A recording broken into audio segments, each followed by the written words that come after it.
रमता राम जपो रे प्राणी, अब तो सुन ले राम कहानी।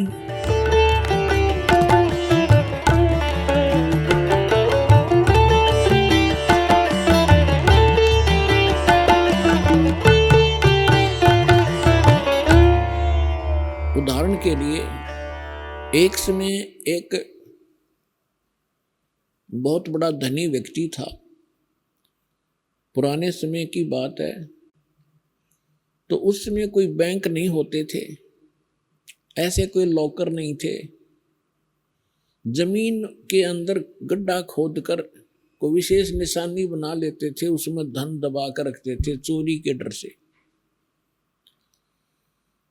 एक धनी व्यक्ति ने अपने दबाए हुए जमीन में धन की एक कोड वर्ड में एक पैड पे लिख दिया, बही में, और बच्चों से बता दिया कि बेटा मैंने सारा कुछ जो दबाया है उस धन की पहचान बनाकर दबाया है, चिंता ना करना, तुम्हें मिल जाएगा। यदि मेरी अचानक मृत्यु भी होगी, मैंने लिख दिया है, आपको फिर मिलेगा, अभी आपको नहीं दूंगा क्योंकि आप खराब कर दोगे। कुछ दिनों के बाद उस धनी की मृत्यु होगी। पिता का अंतिम संस्कार करके उन्होंने देखा कि पिताजी ने बताया था कि मैंने धन बहुत गना दबा रखा है, तो कहीं लिखा होगा। उन्होंने सभी बही यानी पैड, वो डायरी देखी, एक में लिखा मिला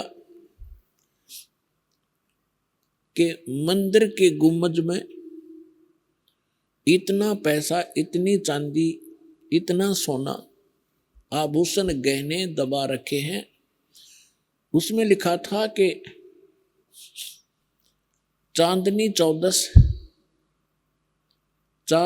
चौदस रात्रि के 12 बजे मंदिर के गुम्बज में, और इतना धन दबा रखा है। उस धनी व्यक्ति ने अपने ही आंगन में एक मंदिर बना रखा था अपने ही पूजा के लिए। तो उन बच्चों ने मंदिर के गुम्बज को फोड़ दिया, उसमें कुछ नहीं मिला। हताश हो गए।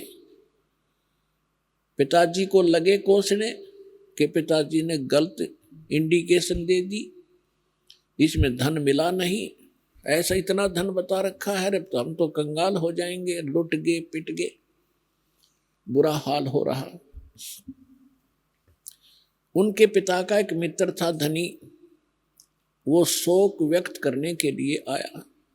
उन बच्चों ने अपने पिता के मित्र से सारा दुखड़ा रोया कि हमारे पिताजी ने झूठ बोल दिया और झूठ स्थान बता दिया, वहां धन हमें मिला नहीं अंकल।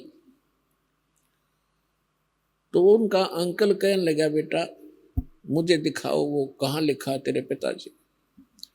उसने पढ़ा कि रात्रि के 12 बजे चांदनी चौदस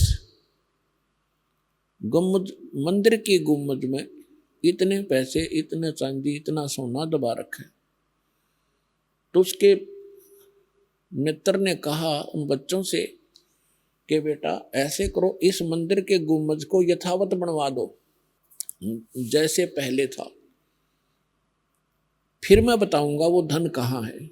उन्होंने, बच्चों ने तुरंत वैसा ही बनवा दिया। और जब वो चांदनी चौदस आई, वो व्यक्ति आया और जहां चांद की चांदनी में, रोशनी में गुम्बज की छाया आंगन में थी, वहां गुम्बज का निशान बना हुआ था जो छाया का, वहां निशान लगा दिया कि यहां खोद लो। उन्होंने वो स्थान खोदा तो धन ज्यों का तो मिल गया। तो यहां परमात्मा ने बताते हैं कि हमारे जो सदग्रंथ हैं और महापुरुषों की जो वाणी है, ये कोड वर्ड में है, सांकेतिक शब्द हैं, और आपके लिए छुपा कर रखा था ये धन आज के इस बिचली पीढ़ी के लिए। तो यहां परमात्मा ने कहा है कि वस्तु कहां खोजो कहां, और किस विद लागे हाथ, एक पलक में पाइयो भेदी ले लो साथ। तो इन सभी सदग्रंथों का भेदी, इस अध्यात्म खजाने का बाखबर तत्वदर्शी संत ये दास रामपाल है। इस विश्व में आज के वर्तमान के अंदर किसी के पास ना ये ज्ञान है, ना वो भक्ति है, और न ही वो यथार्थ मोक्ष मार्ग है। और पुण्यात्माओं, क्योंकि काल तो दुश्मन है आप हमारा, और ये कोई ना कोई किसी स्वार्थी व्यक्ति को परमात्मा के बच्चों का नाश करने के लिए कहीं ना कहीं प्रेरित रखता ही रखता है। यदि इस दास से ये ज्ञान सुनकर और ये मंत्र प्राप्त करके, और यदि कोई दुष्ट व्यक्ति स्वयंभू संत बनकर और यही मंत्र देने लग जाएगा किसी क्षेत्र में गुप्त स्थान पर, तो वो अधिकारी नहीं है। अधिकारी के बिना ये वस्तु सफल नहीं होगी। जैसे एक छोटा सा उदाहरण है, कोई ड्राइविंग लाइसेंस है, चालक प्रमाण पत्र या पासपोर्ट है, यदि वो नकली बना लिया जाए तो बेशक वो खुश रहे कि मेरा पासपोर्ट बन गया। जिस समय उस पासपोर्ट की आवश्यकता पड़ेगी एयरपोर्ट पे, तो वहां पता चलेगा उसको, तब तक बहुत देर हो चुकी होगी।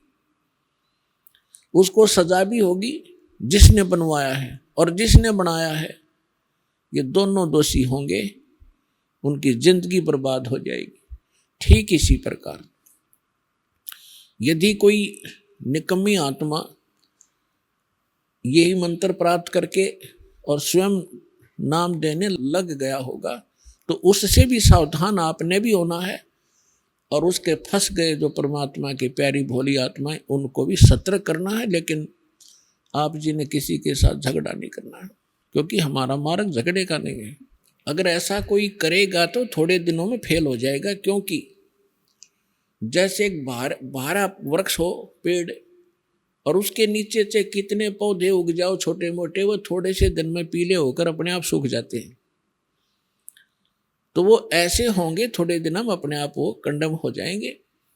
फिर भी आपका फर्ज बनता है उनको भी समझाने का। अरे भले आदमी, काल के दूत अपना नाश कर रहा है और इन परमात्मा के बच्चों का जीवन नाश कर रहा है, तुझे शर्म नहीं आती? यानी प्यार से, जैसे दास भी तो सरेआम कह रहा है, टीवी चैनलों पर कह रहा है कि ये जीवन नाशक है, ये संत नहीं है।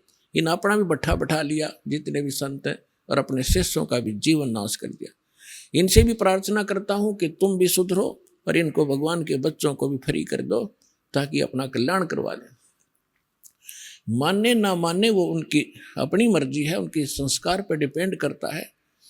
लेकिन हमारा फर्ज बनता है ये ज्ञान बताने का। फिर हम दोषी नहीं रहेंगे।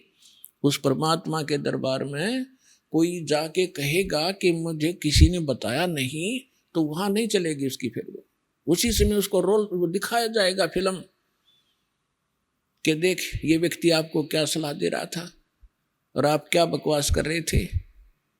तो फिर आप फ्री होगे, आप बरी होगे, वो दोषी होगा, उसको सजा भगवान देगा, हम नहीं दे सकते।